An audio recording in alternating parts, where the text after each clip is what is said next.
De novo, vem aí o quadro Saúde em Foco. São 8h13, 8h13. Saúde em Foco. É um quadro desse programa. O convidado de hoje é o Dr. Antônio Cláudio Neves, que é geriatra e gerontólogo. Bom dia, doutor. Bom dia, Cazueiro. Tudo bom? Prazer estar aqui, poder contribuir nos esclarecimentos que possam ajudar a longevidade da nossa sociedade. Além de sério, o programa também é divertido, né? Não, é bom ter bom humor. Tá vendo aí? Falar em bom humor, longevidade. Uns falam, eu estou aqui com 90 anos porque eu tomei um cálice de vinho todo dia. Não, eu porque fiz exercício. Não, eu estou aqui porque eu sorri muito. Eu sempre tive bom humor. Quais são os requisitos básicos para se ter uma longevidade com saúde, principalmente? Bom, daria para escrever um livro imenso para responder só essa pergunta, né? Mas vamos tentar resumir. Vou fazer um esforço para tentar resumir e ser útil à sociedade, ao seu programa. Pois não, claro. Bom, a longevidade humana é algo que realmente tem sido estudada há muito tempo, né? Há milênios. Inclusive se tenta criar elixir da longa vida, especulam sobre isso, as pessoas ficam criando situações, até com especulações financeiras, para que voltado ao sonho da grande longevidade. As pessoas, né? Da época de Fu Manchu, vem essa história antiga, né? No Oriente. Então tem essa história da busca da longevidade. Quem não quer viver mais, né? Isso, verdade. Bom, então nós temos de forma verdadeira algumas informações a passar para a população e esclarecer dúvidas, que tem muito modismo chegando, e dizer o que é verdade, o que é mentira, de tudo que está aí também, que é interessante, né? Sim. Na mídia atual a gente observa muita informação.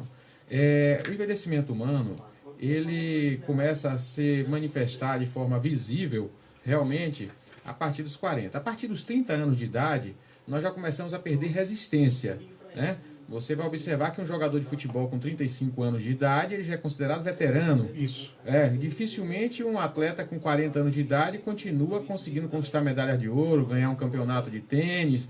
Você não tem mais os campeões como teria entre até 30 e poucos anos de idade. Então, você observa que já dos 30 aos 40 anos nós perdemos resistência, e isso já é uma evidência funcional, às vezes não visual. Mas com 40 anos de idade, você já começa a observar evidências físicas. Você já fica observando que as pessoas já não conseguem. Uma pessoa de 30 pode dizer que tem 20, muitas vezes passar despercebido, mas com 40 já fica difícil dizer que tem um 20.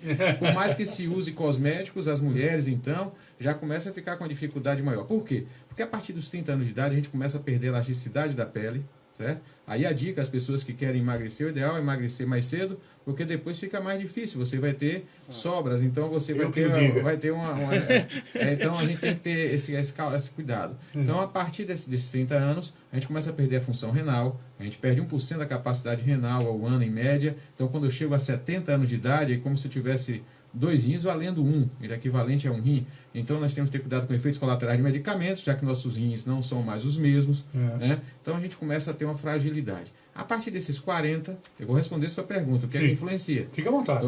A partir desses 40, então, a gente começa a ter maior risco de doenças crônicas degenerativas, né? De cânceres, a gente tem que ter uma prevenção maior, né? De diabetes, hipertensão, colesterol elevado, alterações de humor, risco de comprometimento da memória. Tem que se ter um cuidado grande para tudo isso. Certo. E aí o que é que acontece?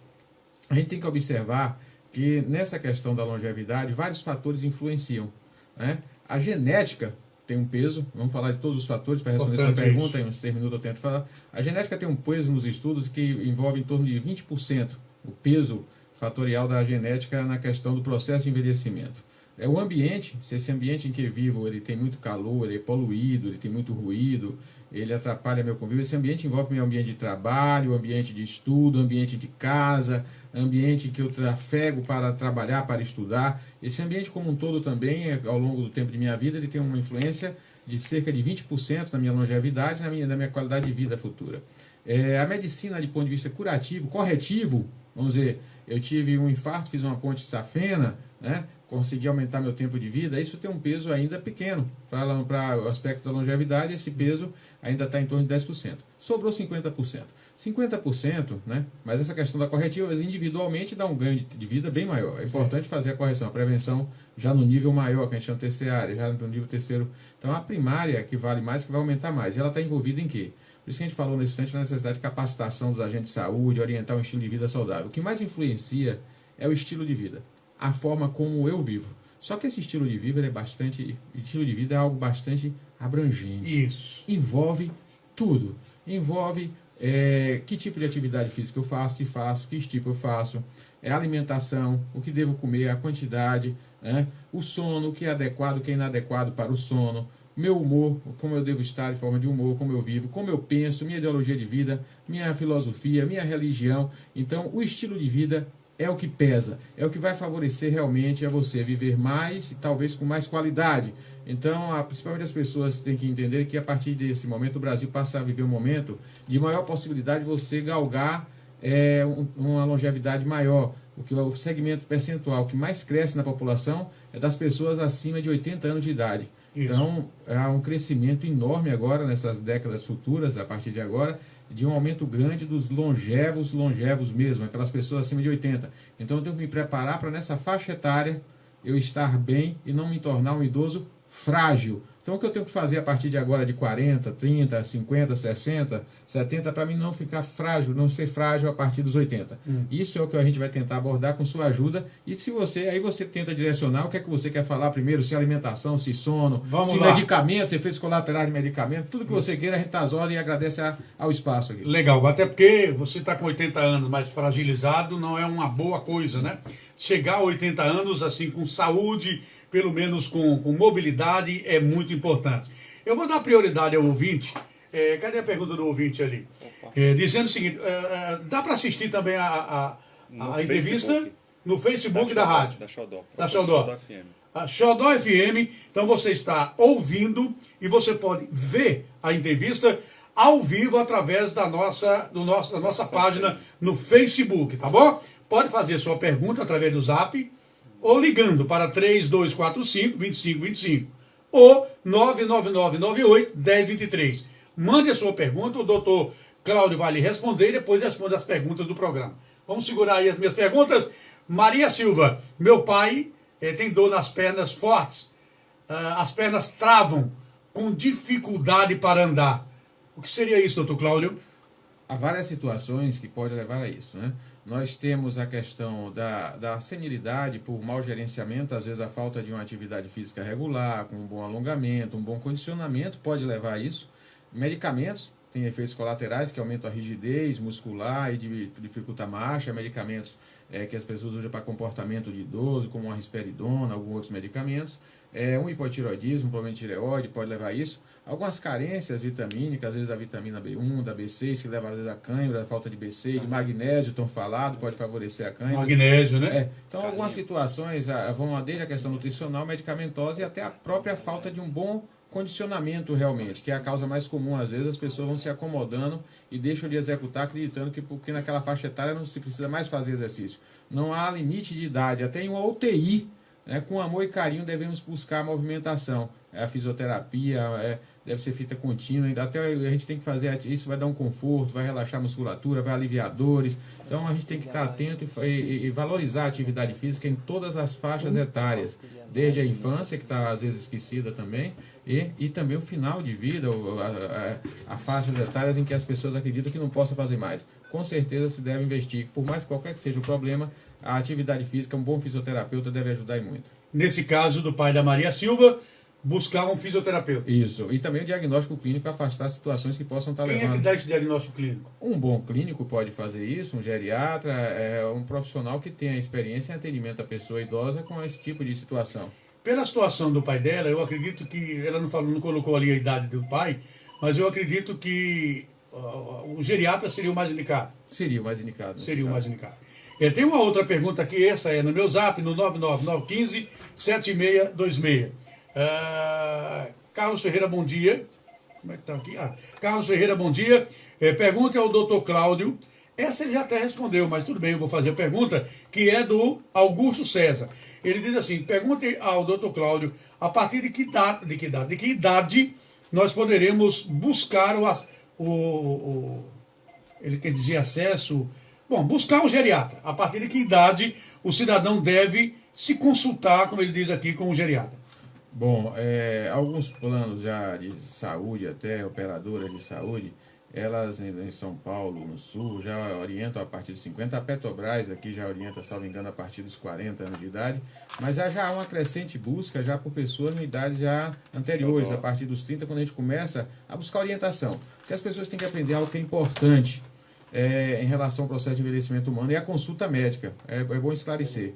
Quando a gente fala consulta médica, as pessoas têm que buscar a consulta. O que é importante na consulta? Receber, eu vou consultar, eu vou receber orientação. Certo. Então é importante as pessoas priorizarem, terem prioridade em buscar informação para modificar seu estilo de vida. E não chegar no consultório somente querendo realizar exames e tomar medicamentos.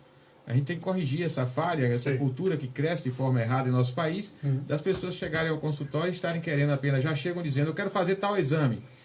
Então, na realidade, a pessoa tem que entender que o ideal seria passar a sua situação e buscar orientações. As orientações não medicamentosas, valorizar essas orientações para que se necessite usar menos medicamentos, evitando os efeitos colaterais. Então, a consulta é para buscar orientação. E buscar orientação para uma longevidade saudável, você faz isso a partir de qualquer idade. No Japão, a gerontologia pratica isso desde a infância. A educação para uma longevidade saudável é feita desde a infância.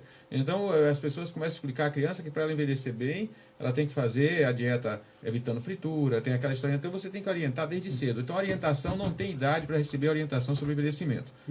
Tratamento de doenças relacionadas à idade, aí é a situação. A pessoa tem uma queixa, quer tratar, aí vai depender da queixa, da faixa etária. Mas a busca por orientação, o ideal, pelo menos, seria a partir dos 40, principalmente quando surge o risco de doenças crônicas degenerativas, em que o estilo de vida pode influenciar, e muito, esse risco aumenta, as pessoas começarem a buscar orientações. Para chegar à velhice bem, né? Chegar bem, nos 80, né? Deixa eu dizer que nós estamos transmitindo o programa, né, pelo nosso Facebook da Xodó, tá bom? Você busca lá a nossa página e nós estamos transmitindo ao vivo essa entrevista aqui com o doutor Antônio Cláudio Neto. Eu não sei se essa pergunta seria bem para o senhor, mas eu costumo... Quem é o Gilson, o que ele... Dores, tá. Está em Dores, ele ouviu. Ele está em Dores? Obrigado, meus amigos aí de Nossa Senhora das Dores. Vocês estão com Carlos Ferreira e o programa Jornal da 102, agora Xodó FM Aracaju.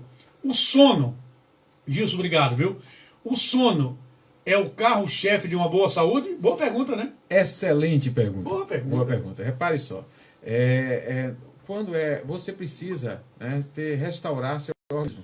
Todo ser, ele precisa do momento de restauração. Quando é que eu vou restaurar minhas células, ter uma nova multiplicação, ter uma recuperação muscular, renovar a função cerebral, dar o descanso? É durante o sono. Principalmente num sono adequado, em que eu tenho aquele sono REM, que é aquela parte do sono que acontece por poucos minutos, umas 4 a 5 vezes durante a noite, em que eu tenho chamado também sono, antigamente, sono paradoxal. Eu tenho um relaxamento pleno da musculatura. Quando você faz o estudo com a eletricidade, com os testezinhos, você vai observar que a voltagem muscular cai, a pessoa entra em pleno relaxamento e, de forma paradoxal, o cérebro está em grande atividade. Possivelmente o cérebro, aí tem vários estudos, ainda está se estudando, possivelmente esse cérebro está o quê? Está trabalhando tudo que passou pelo dia para que haja uma fixação melhor do aprendizado. Isso é importante para o estudante que quer fazer um Enem, para o idoso que não quer perder memória. Então o sono é importante para a manutenção de uma boa memória, manutenção de um bom humor. A criança que não dorme, ela fica irritada, o adulto também. Então a falta de um sono adequado vai causar irritabilidade. E aí a gente tem que lembrar que várias situações podem levar à insônia e que a correção, aqui é de utilidade pública, deve ser feita de forma adequada. Há um erro grande no país, e é importante aqui salientar. Há estudos já de algum tempo mostrando que o Brasil é o país no mundo em que mais as mulheres consomem, as mulheres ganharam nisso aí, sedativos. Sedativos são os medicamentos tarja preta, Sim, certo? Sim. Os benzodiazepínicos. Então esses medicamentos, eles são sedativos, levam ao sono, fazem a pessoa dormir, mas não de forma adequada. Nos estudos que eu falei sobre estudos da questão do relaxamento muscular, do sono REM, que é um sono adequado, importante para a renovação sua e para a sua boa longevidade, as pessoas quando dormem com sedativo no tarja preta, elas não conseguem, viu, Carlos? Elas não conseguem entrar nessa faixa, nesse tipo de sono, Sim. que é o sono importante para a recuperação sua do ponto de vista É um falso sono. Então você tem um falso sono, você não consegue ter um sono reparador. Você dorme, mas é um sono que não repara e não ajuda na restauração tecidual, na sua recuperação, no processo imunológico. E esses medicamentos, além de poder afetar a memória, aumentar o risco de precipitar um Alzheimer, podem também causar depressão. Há um erro grande, a gente assiste no consultório de utilidade pública esclarecer, medicamento tarja preta não é antidepressivo. A pessoa chega no consultório no dia a dia e diz, estou usando antidepressivo. A gente observa, não, eles são sedativos, coadjuvante no tratamento de uma depressão, quando a depressão tem uma ansiedade grande, uma insônia, para usar por pouco tempo. Esses medicamentos foram quem nunca utilizou, não é para usar sempre. O correto é utilizar por pouco tempo e ter um gerenciamento. Só que acaba se tendo um erro grande no país. Qual é o erro? Começa a se usar e não se para. Gostou e aí começa a pedir receita a um médico, a outro, procurar e insistir com os profissionais. Então, tem que se buscar alternativas. E tem crescido também o uso do Zolpidem, que já tem várias marcas no mercado, que tem outro erro ocorrendo. O que é o Zolpidem? Zolpidem é um hipnótico, que também leva a sono. Não é tarja preta. E as pessoas têm usado. Tem várias marcas. Só que se você entrar no site e colocar em inglês, você vai ver lá vários estudos até americanos mostrando que o Zolpidem, se usa por longo tempo, aumenta o risco de Alzheimer. E a própria bula da maior parte das marcas, de todas as marcas de Zolpidem no mercado brasileiro, mostra que o uso deve ser por no máximo 8 semanas. Tem chegado ao consultório, pessoas usando por 1 ano, 2 anos, já com a memória comprometida. Peguei uma paciente já realmente com sintomas já avançados de comprometimento da memória, usando o medicamento hipnótico. Então, a higiene do sono é o adequado. Né? Aprender que a pessoa, à medida que envelhece, ela tende a dormir menos. Nós nascemos dormindo 18 horas por dia, o bebê. À medida que a gente envelhece, a gente precisa dormir menos. Então, uma pessoa de 70 anos, às vezes, ela tem uma necessidade fisiológica de apenas 5 horas de sono para se sentir recuperada. Sim. Então, se ela deita 8, 9 horas da noite e ela só tem uma necessidade de 5 horas, ela 2 da manhã acordou. Ela está com insônia? Não, ela está ociosa. Aí as pessoas chamam a ociosidade da madrugada de insônia, consultam e buscam medicamento para dormir. E na maioria das vezes vão usar sedativos. Essa pessoa idosa no outro dia vai ter maior risco de queda, falha de memória, com o tempo pode ficar, se tiver uma predisposição genética, ter uma precipitação de um processo depressivo, ficar deprimida. Esses medicamentos causam depressões sérias. Então é importante aumentar o risco de acidente. Então a gente tem que ter cuidado com a questão de entender o que é realmente, antes de tudo saber se está realmente com insônia. Eu já estou começando a ficar feliz, porque 60 anos, 6 horas é o suficiente, né? É verdade. 6 horas de sono, né? Tá ótimo. Então, se você se sente restaurado, então não tem por que você estar tentando postergar sono de forma artificial com efeitos colaterais sérios. Entendi. Olha, que importante essa resposta. Parabéns, doutor Cláudio. Que aula, viu? Que aula sobre o sono aqui. Tem um ouvinte que está perguntando aqui. A entrevista fica disponível no Facebook? Não vou conseguir ouvir até o final? Chegando no trabalho, eu vou ficar sem o rádio. Aí vai ficar assim. É só ir pro Facebook. Vai ficar disponível lá. Vai ficar disponível lá. Tá certo? Tá dizendo aqui meu comentarista para todos os assuntos. Um abraço para o ouvinte. Ele não colocou o nome dele, né? Foi, não colocou. Não colocou. Ainda sobre o sono, tem uma pergunta aqui, eu acho que é complementar. Atenção, gente. O que eu entendi aqui é que você não deve tomar sedativos para dormir. Foi isso que eu entendi. Isso, agora tem que ter as pessoas que já usam, já estão com grau de dependência, não podem tirar bruscamente. De uma vez porque essas pessoas vão ter os efeitos rebote, da abstinência. Então tem que conversar com o seu profissional de saúde. Existem outros medicamentos de linha, até antidepressivas, que diminuem a ansiedade. E que pode diminuir a ansiedade, você voltar a ter o sono natural. Normal. Porque às vezes a pessoa está com um estresse, uma ansiedade, uma alteração de humor, o início de um processo depressivo, e um dos sintomas iniciais é a alteração de sono, distúrbio do sono. E aí essas pessoas, no lugar de tratar a depressão, realmente alteração de humor, começam a usar o tarja preta. Aí para tirar depois você tem que ter cautela, você tem que ir fazer isso com auxílio profissional. Desmamar. Desmamar com cautela, associando outro medicamento com menos efeito colateral, auxílio de psicólogo, atividade física, até a orientação da higiene do sono, da alimentação noturna, que pode influenciar no sono. Tem que ter toda essa orientação para que a pessoa possa desmamar e retirar aquele medicamento. Se ela nunca usou, certamente ela pode tirar e voltar a ter uma vida tranquila, sem os efeitos colaterais do tarja preta. Legal. Maria. Ô, Maria, tudo bem, Maria? Maria de Cue. Ela coloca aí: eu tomo remédio tarja preta, só durmo com ele. Não sei... como é? Deve ficar sem ele. Não sei, deve ser isso, né? Tenho 40 anos. A Maria toma tarja preta, diz que não dorme sem ele e tem 40 anos de idade. E aí, doutor? Aí, nessa faixa etária, a Maria ainda está com uma resistência, uma reserva funcional boa. Ela não vai perceber os efeitos colaterais mais evidentes do uso do medicamento. Mas certamente, se ela tiver uma predisposição, genética, nessa faixa etária, que é o climatério também começa, a mulher começa a alterar hormônios, esse medicamento pode trazer alterações de humor. Ela pode começar a dormir, mas ao mesmo tempo começar a se sentir irritada, impaciente, intolerante. Por enquanto ainda não está acontecendo isso. Talvez já esteja. Talvez já esteja. Se ela tiver, ela pode confirmar. Já começa a sentir isso, alterações de humor, vontade de chorar, irritabilidade. É que ela talvez não tivesse antes, mas esse medicamento pode causar isso com uma certa frequência nessa faixa etária, seria um dos efeitos colaterais mais comuns. Sim. Ela tem que estar atenta e aí não pode tirar bruscamente, teria que ter um Procurar um acompanhamento médico para fazer realmente a adequação Aí eu medicamentosa. pergunto, aí eu tenho certeza que ela gostaria de perguntar, eu vou perguntar por ela.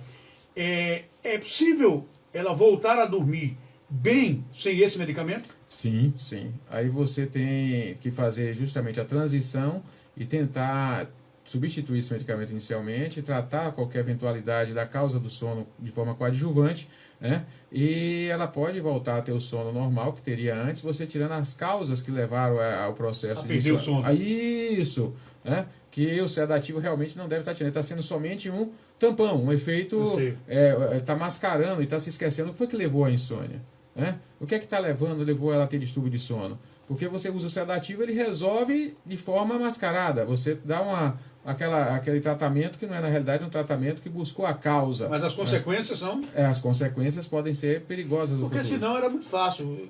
Anestesia e você dormia a noite toda, né? Então todo mundo tem que tratar. Então tratar insônia é fácil. O protocolo teve insônia, toma. Então, esse simplesmente usar um sedativo é algo que deve ser evitado no nosso país. Olha, tá chegando um monte de pergunta aqui sobre esse negócio do sono. Bem que o senhor disse o assunto, viu? Extremamente importante. Deixa eu ir para o Daniel, que eu volto já. Olha, veja só a pergunta aqui da Rosemary, viu? Tem a Rosiana ali também, né? Mas... A Rosiana foi a ouvinte que não se identificou. A Rosiana foi a ouvinte que não se identificou. Ok, Rosiana. Então tá dada aí a resposta para você. Mas tem aqui uma pergunta sobre sono mesmo.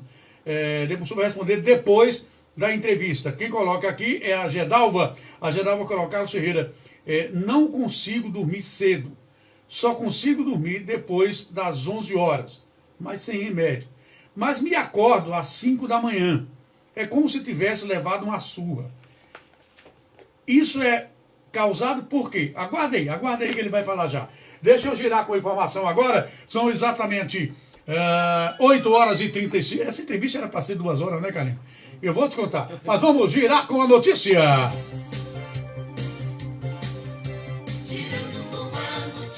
Ao vivo, nacional. Repórter 102, Daniel Rezende.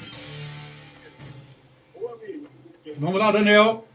Pois bem, Carlos Ferreira, mais uma vez, bom dia a você, bom dia a todos da programação da Xodó. Nossa reportagem nesse momento se encontra na sede do DELTAP de Sergipe, onde por aqui há uma intensa mobilização da imprensa para conseguir informações a respeito desta detenção do irmão do deputado estadual Robson Viana. Sérgio Viana está aqui sendo ouvido nesse momento pelos delegados e a gente vai acompanhando por aqui. Inclusive, a informação mais recente que a gente pode trazer para os nossos ouvintes é a respeito da chegada do advogado do Sérgio Viana. O Evandro Moura, advogado renomado do estado de Sergipe, chegou por aqui há poucos minutos e ele disse que ainda vai se inteirar da situação, confirmou que está aqui como advogado de defesa do Sérgio Viana e entrou aqui para justamente inteirar do assunto. Portanto, neste momento, a movimentação é essa aqui, não há novas informações. A informação é que realmente se trata de uma detenção referente à Operação Caça Fantasmas. O Sérgio Viana era secretário municipal de articulação política do governo de João Alves.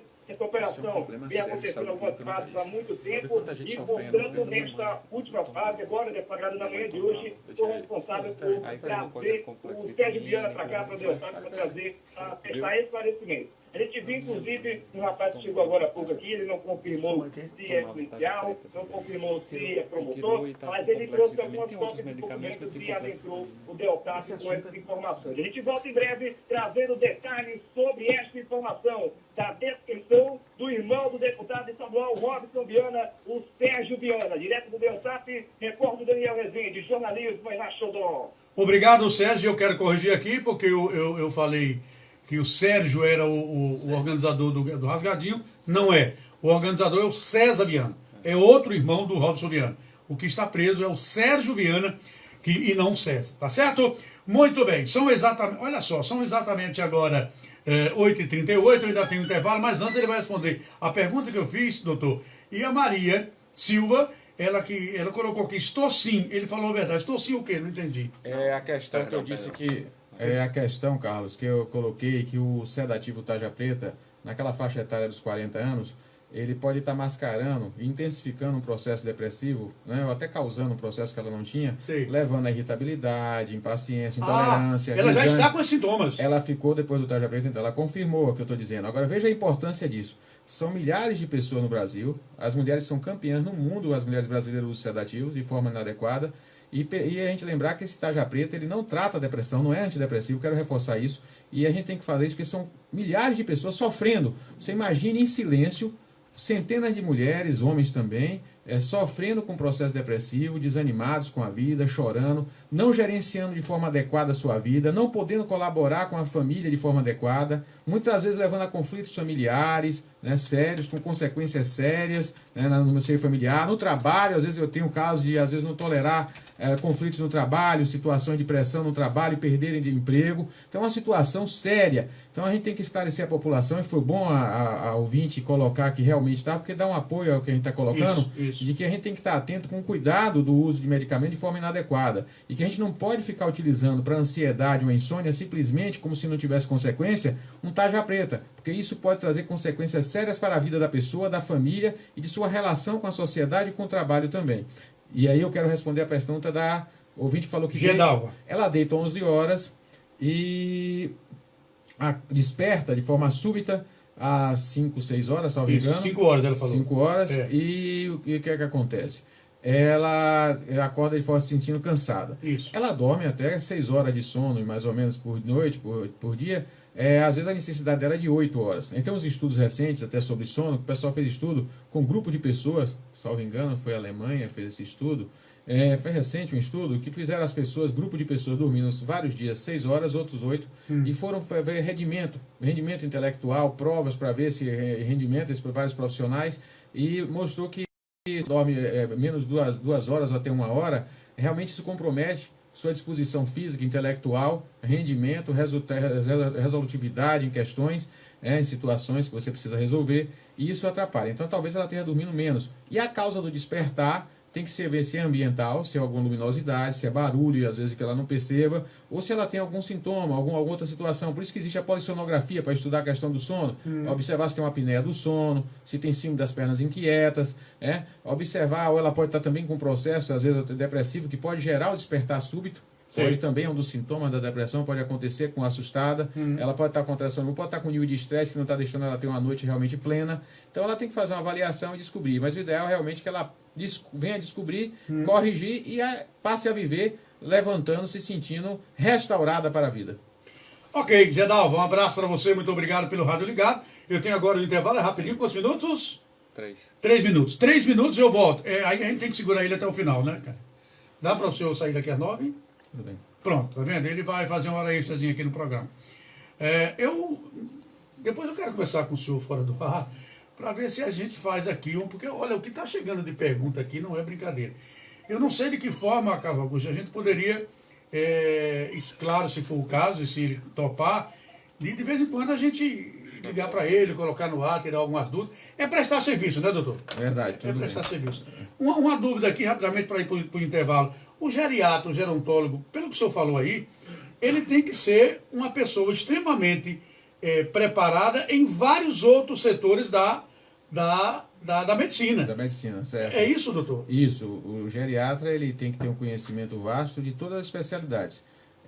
O ideal que acontece nos países desenvolvidos, que a pessoa idosa procure primeiro o geriatra, e se Isso. você chegar na Inglaterra é assim, o protocolo, e somente ir aos outros especialistas se o geriatra achar necessário que precisa recorrer ao colega. Sim. Então o geriatra tem que ter o conhecimento para gerenciar, até por causa da questão do gerenciamento de medicamento. Certo. Um dos papéis do geriatra é estudar a interação medicamentosa. Ou seja, o que é que acontece quando eu uso um medicamento para a pressão e uso um medicamento para o aparelho digestivo, e o que pode acontecer, o medicamento para o sono, para o humor, e o aparelho digestivo, coração pode dar um medicamento para a questão da ansiedade, arritmia. Pode levar, então tem tudo isso. Então essa relação de interação medicamentosa é o papel do geriatra. O especialista de determinados segmentos, ele estuda as drogas da área dele. Então o geriatra ele tem que estar ali, porque à medida que a pessoa envelhece, ela acaba utilizando medicamentos em vários segmentos. Então tem que ter o geriatra para gerenciar o efeito colateral da associação cada um do medicamento. de cada receita. Então, às vezes, a gente tem que pegar 4, 5 receitas e dizer, esse medicamento com esse não pode. Então, esse é o papel do geriatra,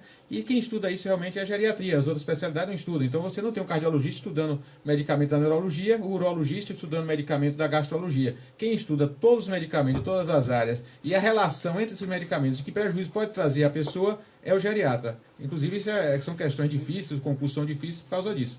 Tá vendo?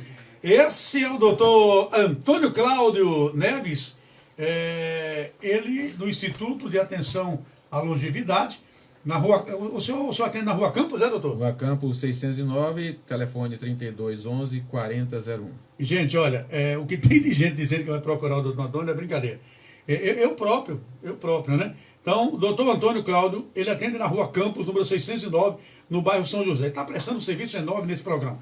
Logo depois do intervalo, nós vamos entrar nessa história aí do medicamento.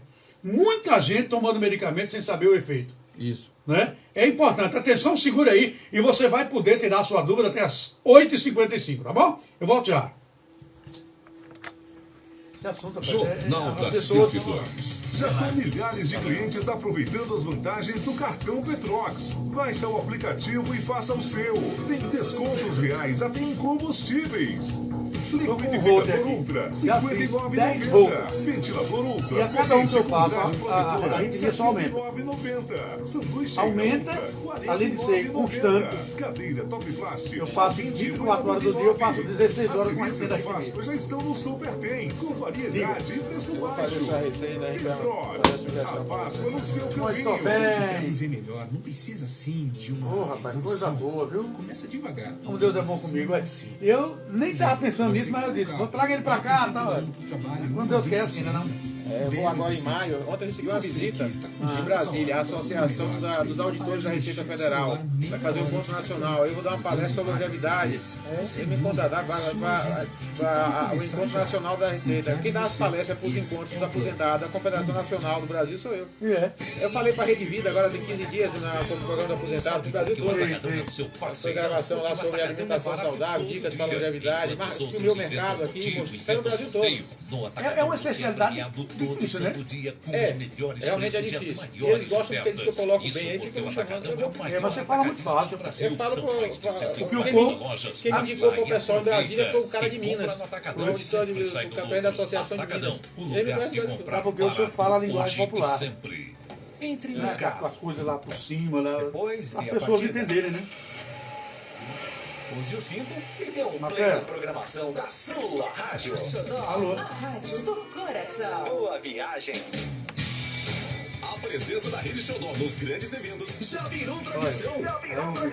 E na próxima sexta-feira, dia 16 de março, você vai curtir aqui na Xodó a festa de aniversário com shows de Emily Cian, Lucas Abreu e a Lili Barros.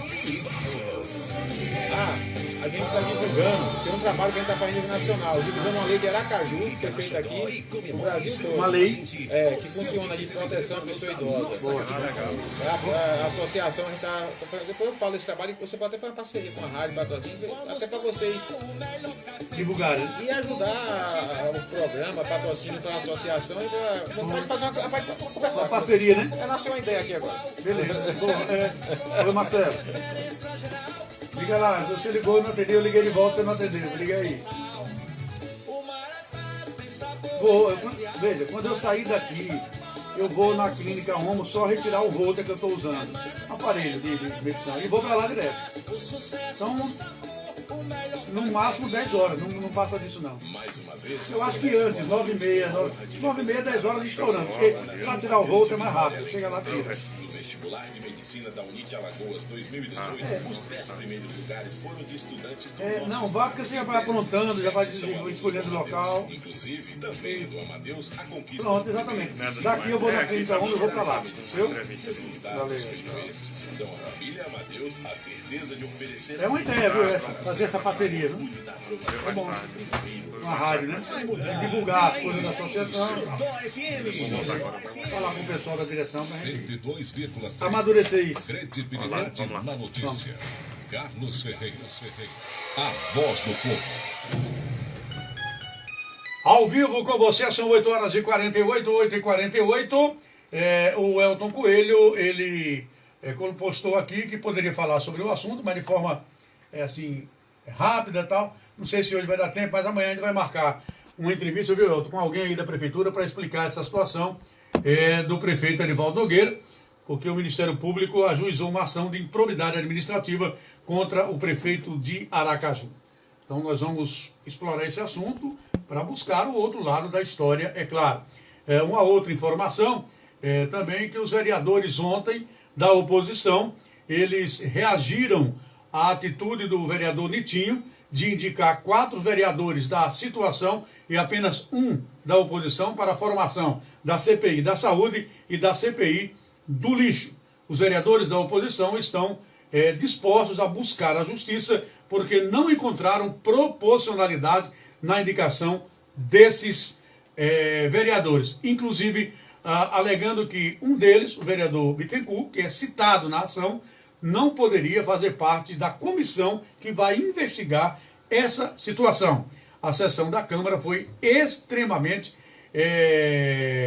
complicada ontem, devido ao... mas o parlamento é isso, né? Uns falam contra, outros falam a favor, e o parlamento existe exatamente para isso. Eu volto à entrevista com o doutor Cláudio, né? Geriatra, gerontólogo. Ficou alguma pergunta para responder? Não ficou não, né? Não ficou. Então vamos falar agora um pouco sobre a questão de medicamentos. Tenho certeza que isso chamou a atenção de muita gente. Aliás, a Maria Silva diz aqui, vou procurar o doutor Cláudio, meu pai tem 72 anos e está com as pernas travando. Então procure ele lá, vou repetir o endereço para quem quiser procurar. O doutor Cláudio, na rua Campos, número 600... É o dia todo, doutor Cláudio? 609? Geralmente mais à tarde. À tarde, tá bom? Então leva lá, muita gente procurando aqui o endereço, por isso que eu estou anunciando. Remédios. O senhor falou que alguns medicamentos causam efeitos terríveis para o ser humano. Como saber se a pessoa vai para um cardiologista ou para um clínico geral, ele diz, o seu problema é ansiedade, está aqui o remédio é esse. Pronto. Seu problema é pressão alta, o remédio é esse. Como saber, além de ler a bula, claro, mas quais os efeitos que podem causar aquele medicamento e que a pessoa não pode utilizar aquele medicamento? É difícil, né, doutor? É verdade, é difícil. Nós temos que esclarecer que nós somos um país em desenvolvimento, certo, inclusive na educação. Isso envolve até as escolas médicas. Então, somente agora, recentemente, nós começamos a ter cursos de medicina com a obrigatoriedade de colocar cadeiras voltadas ao estudo do envelhecimento humano. Então, a maioria das faculdades não tinha cadeira de geriatria. Então vocês vão observar que, repare só que paradoxo, como o nosso país ainda está em desenvolvimento. Você tem o segmento que mais ocupa leito nos hospitais por longo tempo, traz alto custo, são os idosos, são os internamentos mais prolongados, é aquilo que a gente falou até antes, a preocupação de fazer uma orientação para evitar esses internamentos recorrentes, né? Então, e você não tem, na maioria dos cursos de medicina, conteúdo realmente voltado para a questão da atenção da pessoa idosa. Então, o médico errou, não, o médico não foi preparado de forma adequada para a questão de atender a pessoa idosa. Ele às vezes se especializou naquele segmento, mas a visão da interação medicamentosa não foi dada, porque nossos cursos de medicina ao longo das décadas agora, recente, não prepararam os alunos de medicina nesse sentido. Então há uma necessidade de correção, por isso que a Sociedade Brasileira de Geriatria coloca, toda vez que há modificação no Ministério da Saúde, a sociedade ativa e sempre chama a participar, a pessoa responsável pela política de idoso, da necessidade de um paralelo, de um programa de capacitação os profissionais de saúde que atendam a pessoa idosa, para que realmente eles passem a entender as particularidades do idoso, e se envolvendo em todas as áreas da saúde. Então a gente tem realmente essa falha e com isso realmente nós temos as consequências negativas. Aumento de quedas em pessoas idosas, idosos usando medicamentos de forma contínua sem necessidade. Olha agora, já descobriram, né? E o pessoal utiliza por falta de orientação o omeprazol, que diminui a absorção de B12 e aumenta o risco de falha de memória, pode precipitar Alzheimer, aquela história, o pessoal agora está com receio do omeprazol, né? E o estudo japonês agora mostrou que o próprio omeprazol aumenta o risco de câncer de estômago recente, né? E centenas de pessoas usando omeprazol continuadamente e não tentam buscar um tratamento alternativo para tirar o omeprazol. Já temos medicamentos até mais antigos que o omeprazol, que já os japoneses descobriram que são mais seguros, mais eficazes, com menos efeitos colaterais. O omeprazol ele combate a gastrite, a questão de úlcera, a proteção gástrica. E nós vamos assistir que, na realidade, a grande maioria dos pacientes eles têm problemas gástricos, às vezes por um erro de orientação alimentar, né?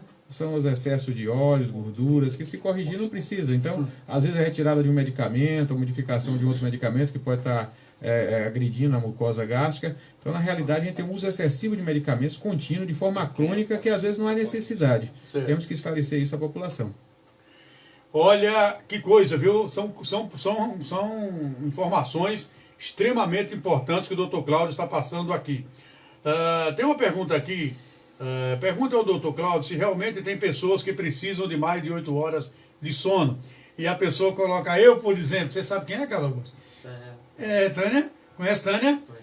Tânia vem ser a mãe dele, entendeu? E ela dorme 8 horas, normalmente à noite, mas tem que dormir à tarde, tem que dormir todo o tempo. Isso aí é normal, doutor? Bom, algumas pessoas, eu brinco, esse eu criei, né, que a gente tem o texto da longevidade. Eu brinco com o texto da longevidade, eu criei esse termo já tem algum tempo, e é porque as pessoas devem entender, já tem estudos sobre a qualidade de vida e voltada a realmente a prevenção de doenças, que nós temos que dividir o dia em 3. Né? 8 horas para trabalho, no máximo. Se você passa disso, realmente aumenta o risco de doenças, né, de qualidade de vida comprometida. 8 horas para cuidar de si, né, fazer sua higiene, sua boa alimentação, os cuidados consigo, relação pessoal, tudo que lhe dá prazer, as atividades. E, no mínimo, 8 horas de sono. Algumas pessoas, realmente, biologicamente, tendem a precisar de um pouco mais para se sentir restaurado, algumas menos. Então, realmente, nada é exato na questão de saúde, de medicina. O perfil biológico, a genética e as pessoas têm suas particularidades. Então, algumas pessoas, irmã Dulce mesmo, dormia muito pouco, 2, 3 horas, e rendia muito, né? Fazia aquele trabalho dela imenso, né? Filantrópico, e dormia muito pouco. Então, algumas pessoas conseguem ter um rendimento, se sentir restaurada, mesmo com pouca quantidade de sono, e outras precisam de uma quantidade maior. Pode ser que ela precise, mas em média são 8 horas a quantidade necessária. A preocupação dela é que se não há um problema de saúde que force ela, ou que ela necessite... Entendi. Pode haver um hipotireoidismo levando a hipersonolência, um efeito colateral de um medicamento, um problema endócrino, psicológico. E realmente tem que se avaliar. Se ela acha que isso está incomodando, ela precisaria, talvez, ela acha, até por rendimento, de necessidade funcional, estudar, trabalhar, essa sonolência excessiva está prejudicando, ela precisa fazer uma boa avaliação. Pode ter... Aí ela pode fazer com um clínico geral, né? Ou com o senhor. Pode também, mas a gente tem que ser ético. Tem vários outros profissionais que podem avaliar isso. Não precisa, né? Então, essa necessidade excessiva de sono pode ser um problema inicialmente de saúde, pode ser um problema endócrino, tem que fazer uma avaliação. E hipotireoidismo. Hipotireoidismo. Isso causa também? Causa hipersonolência e excesso de sono. Ela tem esse problema de... pode não estar bem controlado, tem que revisar. Tem que revisar. Isso. Tá vendo aí? Porque não é normal dormir tanto assim. Mário César, ele coloca aqui, Dr. Antônio Cláudio Neves é um respeitado médico geriatra, não só em Sergipe, como no Brasil. A partir dos 50 já é necessário fazer um acompanhamento com o médico geriatra, isso ele já respondeu, mas ele disse que a partir dos 30 já é bom. Mas deixa eu só... Quando ele disse ali que o Dr. Cláudio é um geriatra, não só em Sergipe, como no Brasil, respeitado, me lembrou um assunto que a gente conversava em off aqui. O senhor faz palestras a nível de Brasil, né, doutor Cláudio? Isso, a gente tem trabalho já. Realmente, se vocês tiverem... A gente até mostrou a Rede Vida há uns 15 dias atrás. Nós filmamos o mercado, mostramos para o Brasil todo o mercado, falando em longevidade. Filmamos no programa dos aposentados, que passa em rede nacional, né? No domingo a gente passou mostrando. E nós eventualmente palestramos em eventos nacionais para a Confederação Nacional dos Aposentados. Agora vamos fazer em maio uma palestra para o Encontro Nacional dos Auditores da Receita Federal, Encontro Nacional. Então, eventualmente, nós fazemos participação levando a imagem de Sergipe. A gente divulga pouco para ficar... Tá, mas quando nós podemos, nós falamos e citamos Sergipe com muito orgulho. Você é sergipano, doutor? Não, mas hoje minha família toda reside em Sergipe, filhos sergipanos, então... Você é de onde? Eu sou baiano. Mas já tem título aqui, não? Ainda não, merecido. Pois é, pelo amor de Deus, é isso que eu digo. Aí os caras dão um título a Galvão Bueno, né? E tá aí, doutor, um médico desse, né? Com toda essa bagagem. Eu quero sugerir algum deputado aí, algum vereador, em termos de Aracaju ou do Estado, que olhe bem para isso. Esse homem presta um serviço Tem inestimável. uma particularidade até. Sou formado aqui em Sergipe, me formei na UFES. E o primeiro médico, Abud, segui o doutor Abud muito tempo, mandar um abraço, uma pessoa que tem uma gratidão grande, é um sentimento muito bom. Abud, praticamente o primeiro geriatra aqui em Sergipe, mas ele formou na Católica, mas o geriatra, titular da Sociedade Brasileira de Geriatria, o primeiro formado em Sergipe sou eu. Tá vendo? Formado em Sergipe, né? Formado em Sergipe. O senhor é titular da Sociedade Brasileira de Geriatria e Gerontologia. Legal. Bom dia, parabéns pelo programa e entrevista. Temos que trabalhar a causa da doença. Concordo plenamente com o Dr. Cláudio. Esse assunto é super interessante. Eu mesmo, desde criança, durmo tarde e acordo cedo. Não sinto cansaço, mas a grande maioria não é assim. Tenho 59 anos e me chamo Carlos Alberto. Foi o que o senhor disse aí. Ele dorme tarde, acorda cedo, mas não se sente cansado. É o irmão Dulce, né? É verdade. Tem outra aqui. Bom dia, Carlos Ferreira. Poderia informar qual o contato do doutor Antônio Cláudio? Não, aí a gente passa o endereço, né? É o telefone, o endereço. Você pode dar o telefone? 3211 4001. Pronto, 3211 4001. 3211 4001. Tá bom, amigo? Como é? Acabou o quê? O programa? Ah, rapaz, eu tava achando que era 49, rapaz. 59, doutor Cláudio, não dá mais tempo. Algumas perguntas aqui sobre ansiolíticos, sobre remédio para ansiedade, mas não dá mais tempo. Eu vou ter que trazer o senhor outra vez aqui. Vamos sim, com certeza. Tá certo? Muito obrigado, parabéns pela performance aqui no programa. Vamos ver o programa.